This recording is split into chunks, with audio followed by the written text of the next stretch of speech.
Driver అన్న ఈరోజు ఒక విషయం చెప్పేకి వచ్చాను. జాగ్రత్తగా విను. నీ గురించే. ఏంటంటే ఆ విషయం, నువ్వు మోసపోతున్నావు. నువ్వు మోసపోయినన్ని రోజులు నిన్ను మోసం చేస్తానే ఉంటారు. అవి మాటలు చెప్పి, ఉన్నవి లేనివి చెప్పి నిన్ను మోసం చేస్తూనే ఉంటారు. ఎందుకంటే నువ్వు మోసపోతున్నావు కనుక వాళ్ళు మోసం చేస్తూ ఉన్నారు. జాగ్రత్త పడన్నా, మోసపోవద్దు. వాస్తవాలు తెలుసుకో, నిజాల్ని గ్రహించు. ఏమి ఇవన్నీ అన్నా చెప్తున్నాడు, ఏంది మోసపోవద్దు అని వీడియోలో చెప్తున్నాడు అని మీరు అనుకోవచ్చు. దానికి కారణం ఉంది. ఆ కారణం కూడా తెలపరుస్తాను. నేను నిన్నటి రోజున ఒక వీడియో చూశాను. ఆ వీడియోలో యూనియన్ వాళ్ళు ఉండి, పలానా చోట మా మీటింగ్ ఉంది, డ్రైవర్లందరూ కూడా భారీ మొత్తంలో కదిలొచ్చి దాన్ని జయప్రదం చేయాలి అని చెప్పారు. సంతోషం, గుడ్ లక్, ఆటోకి బాగానే ఉంది. కానీ అదే వీడియోలో ఒక మాట చెప్తున్నారు. అది కొద్దిగా డ్రైవర్ సంఘాలకి, డ్రైవర్ యూనియన్ లీడర్లకి, నిజాయితీగా డ్రైవర్ల కోసం పోరాడే వాళ్ళకి మనసు బాధ కలిగించే విషయం ఏమంటే, మీ అందరికి తెలిసిందే, కేంద్రంలో ఉన్న బీజేపీ ప్రభుత్వం కొద్ది నెలల ముందు నల్ల చట్టం తీసుకురావడం జరిగింది. ప్రమాదవశాత్తు తెలుసో తెలియకో యాక్సిడెంట్ ఏదైనా జరిగితే హిట్ అండ్ రన్ అని పెట్టి 10 ఏళ్ళు జైలు శిక్ష, అలాగే 7 నుంచి 10 లక్షల రూపాయల జుర్మానాని చట్టం తీసుకురావడం జరిగింది. అది రాష్ట్రపతి గారు కూడా సంతకం అయిపోయింది. అది అమలు పరుస్తారనే మాట బయటకు వచ్చింది. మాట బయటకు వచ్చిన వెంటనే సేఫ్టీ డ్రైవర్ అసోసియేషన్ సంఘం, ఇలాగా మాతో కలిసి ఉన్న కొన్ని సంఘాలన్నీ కలిసి ఒక డేట్ అనుకొని వెంటనే, ఎందుకంటే ఆలస్యం చేయకూడదు, త్వరగా డేట్ డిసైడ్ చేసి ఎక్కడైతే ఈ బిల్లు పాస్ అయిందో మన దేశ రాజధాని ఢిల్లీ నందు భారీగా డ్రైవర్ యూనియన్ లీడర్లు ఆ బిల్లుకు వ్యతిరేకంగా నిరసన తెలియచేయాలి, ప్రతి ఒక్కరూ రాండి అని ఢిల్లీకి పిలిపియడం జరిగింది. దాంట్లో మేము, మాతో పాటు కలిసి ఉన్న సంఘాలన్నీ కూడా కలిసి ఢిల్లీకి వెళ్ళడం జరిగింది. ఎందుకంటే ఇక్కడే చేయొచ్చు కదా అని మీరు కూడా అనుకోవచ్చు. ఏందన్నా మన ఆంధ్రప్రదేశ్లో కూడా చేయొచ్చు కదా, మళ్ళీ అక్కడికి ఢిల్లీకి పోయి చేయడం ఏంది అంటే, బిల్లు తెచ్చింది, బిల్లు శాంక్షన్ అనేది ఎక్కడ? ఢిల్లీలో. బీజేపీ ప్రభుత్వం ఉండేది ఎక్కడ? కేంద్రంలో. కేంద్రంలో ఉన్న రాజకీయ నాయకులంతా ఎక్కడ ఉంటారు? ఢిల్లీలో ఉంటారు. మళ్ళీ మన రాష్ట్ర ప్రభుత్వం కాదు కదా బిల్లు శాంక్షన్ చేసింది బీజేపీ ప్రభుత్వం. మళ్ళీ దాన్ని అడ్డుకోవాలనే ఒక ఉద్దేశంతో చాలా సంఘాలు వచ్చాయి. ఆంధ్రప్రదేశ్ నుంచి కూడా నాతో పాటు ఒక సంఘం వచ్చింది. మళ్ళీ ఆంధ్రప్రదేశ్లో మిగతా సంఘాలు ఏమి రాలేదు, అక్కడ కనపడలేదు. మళ్ళీ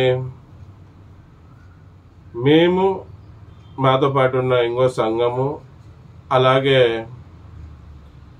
వేరే రాష్ట్రాల్లో ఉన్న సంఘాలు, వేరే రాష్ట్రంలో ఉన్న సంఘ పెద్దలు, డ్రైవర్లు భారీ మొత్తంలో ఢిల్లీ జంతర్ మంతర్ సాక్షిగా అక్కడ ధర్నా చేసి మీడియాకి అందరు కూడా తెలపరిచి, అలాగే ధర్నా అక్కడ దీక్ష అయిపోయిన వెంటనే అక్కడి నుంచి బయలుదేరి రాష్ట్రపతి గారికి, అలాగే మోడీజీ గారికి, అమిత్ షా గారికి, అలాగే మన ట్రాన్స్పోర్ట్ మినిస్టర్ గారికి, వీళ్ళందరికీ అన్ని యూనియన్లు కలిసి డ్రైవర్ల డిమాండ్ లెటర్ ఇవ్వడం జరిగింది. ఆ డిమాండ్ లెటర్లో ఏముంది? ఏదైతే మీరు నిర్ణయం తీసుకున్నారో నల్ల చట్టం హిట్ అండ్ రన్, దాన్ని రద్దు చేయాలి. రద్దు చేయలేని పక్షాన మేము రాష్ట్ర వ్యాప్తంగా సమ్మెలకి, రాస్తా రోకలకి ధర్నాలకి దిగుతాం. ఈ బిల్లు ద్వారా మా డ్రైవర్ కుటుంబీకులు చాలా ఇబ్బంది పడతారు, దీన్ని ఆపాల్సిందిగా మా విన్నపం అని ఆ లెటర్లో ఉంది, డిమాండ్ లెటర్లో. అన్ని యూనియన్లు ఇచ్చాయి, వాళ్ళు తీసుకున్నట్టు రిటర్న్ మనకు కూడా లెటర్ వచ్చింది, వాళ్ళ సీల్ వేసి వాళ్ళకి లెటర్ అందిన వెంటనే అక్కడ ఢిల్లీ నుంచి తిరిగి రావడం, తిరిగి వచ్చి మన రాష్ట్ర ప్రభుత్వం మీద కూడా ఒత్తిడి తెచ్చి వాళ్ళ మీదే ఒత్తిడి తీసుకొని వచ్చి వాళ్ళ బిల్లు ఆపేకి ప్రయత్నించాలని మన రాష్ట్రంలో కూడా అక్కడక్కడ జిల్లాల్లో అలాగే కర్నూలు టౌన్లో భారీగా నిరసన తెలియజేయడం, అలాగే రాస్తా రోకోలు చేయడం, ఎన్నో కార్యక్రమం దాదాపుగా 96 సార్లు చేయడం జరిగింది. రాష్ట్ర ప్రభుత్వం కూడా ఆ ప్రభుత్వం మీద ఒత్తిడి తీసుకురావాలని అప్పుడు ఉన్న వైఎస్ఆర్ ప్రభుత్వానికి కూడా చెప్పడం, ఎందుకు మీరు ఆ బిల్లుని వ్యతిరేకించడం లేదు, ఒరిస్సా పంజాబ్ సీఎంలు వ్యతిరేకిస్తున్నారు, మీరు ఆంధ్రప్రదేశ్లో ఉండి మీరు ఎందుకు వ్యతిరేకించడం లేదని వాళ్ళని కూడా ప్రశ్నించడం జరిగింది. మరి ప్రతిపక్షంలో ఉన్న వాళ్ళని కూడా ప్రశ్నించడం జరిగింది, మీరు ఎందుకు ఆ బిల్లు గురించి మాట్లాడడం లేదు, మీరు ఎందుకు ప్రశ్నించడం లేదని కూడా వాళ్ళకు కూడా ఆ రాస్తా రోకోలో ధర్నాలు చేసినా కూడా నిరసన తెలియజేసినా కూడా ప్రతి దగ్గర చెప్పడం జరిగింది. మళ్ళీ ఇన్ని చేసినాక ఆ దేవుడి నిర్ణయంతో అందరి యూనిటీతో అందరి సహకారంతో ఆ బిల్లు ఆగింది. రద్దు చేయలేదన్న, ఆ బిల్లు ఆగింది. వాళ్ళ ఆలోచన ఏముందో తెలీదు కానీ బిల్లుని అయితే రద్దు చేయలేదు, బిల్లుని ఆపారు. వాళ్ళు కూడా వాళ్ళ ఆలోచన ఉంటుంది కదా, ఎలక్షన్ ఉంది, ఎలక్షన్ ముందర ఈ బిల్లు కింద పాస్ చేస్తే మనకి డ్రైవర్ల చేతుల్లో చిత్తుగా ఓడిపోతామనే ఒక భయంతో ఆ బిల్లుని ఆపారు. అది వాస్తవం. మళ్ళీ ఎలక్షన్ అయినాక మళ్ళీ ఆ బిల్లు తెర మీద తీసుకొని వస్తారనే ఒక భయం, లోపల టెన్షన్ మాకు అలాగే ఉంది. ఇలాగున్నప్పుడు వీళ్ళొచ్చి ఏ ముఖం పెట్టుకొని డ్రైవర్లని మోసం చేయాలని మాట్లాడుతున్నారు ఆ బిల్లు ఆపామని. మళ్ళీ మీరు ఢిల్లీకి వచ్చారా, ఢిల్లీలో ఏమైనా చేశారా, ఎవరికైనా ఢిల్లీలో ఉన్న వాళ్ళకి ఏదైనా లెటర్లు ఇచ్చారా, మళ్ళీ అక్కడ మీటింగ్ పెడితే రాలేదే, ఏం చేయలేదే, ఎక్కడ మీ ఇంటికాడ ఒక 10 నిమిషాలు ఒక 20 నిమిషాలు ఒక అట్లా రోడ్డు మీదకి వచ్చి అడావిడి చేసి పోయారే తప్ప మీరు చేసింది ఏం లేదు. మళ్ళీ చేయలేనప్పుడు చెప్పే మాట ఎలాగ ఉండాలంటే, అన్ని సంఘాలు కలిసి చేశాము, బిల్లుని ఆపగలిగాము, రద్దు చేయలేదు, బిల్లుని ఆపగలిగామని చెప్పాలే కానీ మీరు అలా చెప్పకుండా బిల్లుని మేమే ఆపాం, ఈరోజు ఆ బిల్లుని ఆపే ఘనత ఎవరికైనా ఉందంటే మా సంఘానికే ఉందని చెప్పడం ఎంతవరకు కరెక్ట్? అంటే ఇట అబద్ధాలు చెప్పుకుంటా డ్రైవర్లని మోసం చేసుకుంటా ఇంకా ఏమి మీరు చేయాలనుకుంటున్నారు? అందుకే మోసపోవద్దండి డ్రైవర్ అనాలనా. వీళ్ళు ఊకే లేనివి సృష్టించి చెప్తా ఉంటారు. వాస్తవాలు తెలుసుకోండి, సోషల్ మీడియాలో వెళ్ళి తెలుసుకోండి, ఎవరు ఏం చేశారనేది బహిరంగంగా సోషల్ మీడియాలో పెట్టి ఉన్నాం కదా. ఫేస్బుక్లో చూడండి, యూట్యూబ్లో చూడండి, ఇన్స్టాలో చూడండి.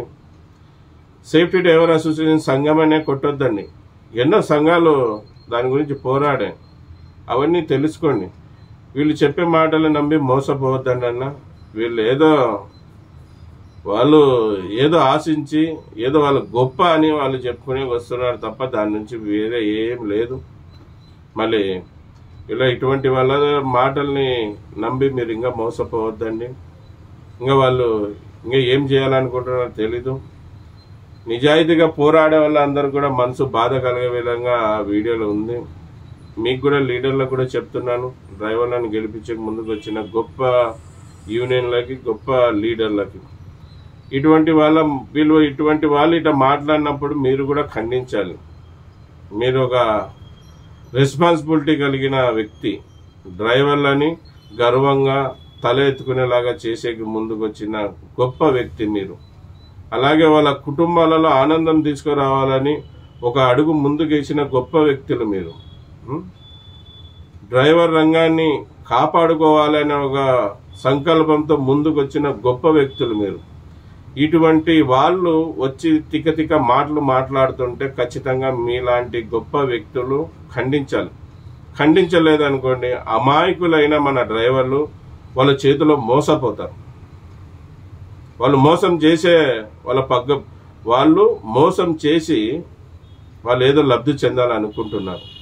మళ్ళీ మన డ్రైవర్లని మనం కాపాడుకోవాల్సిన బాధ్యత మనది. వాళ్ళు మన పిల్లల లాంటి వాళ్ళు, డ్రైవర్లు మన పిల్లల లాంటి వాళ్ళు, వాళ్ళ అమాయకులు. వాళ్ళని కాపాడుకోవాల్సిన బాధ్యత ప్రతి లీడర్ మీద ఉంటుంది. ఇటువంటి మోసం చేసే వాళ్ళతో మనం కాపాడుకోలేదన్నప్పుడు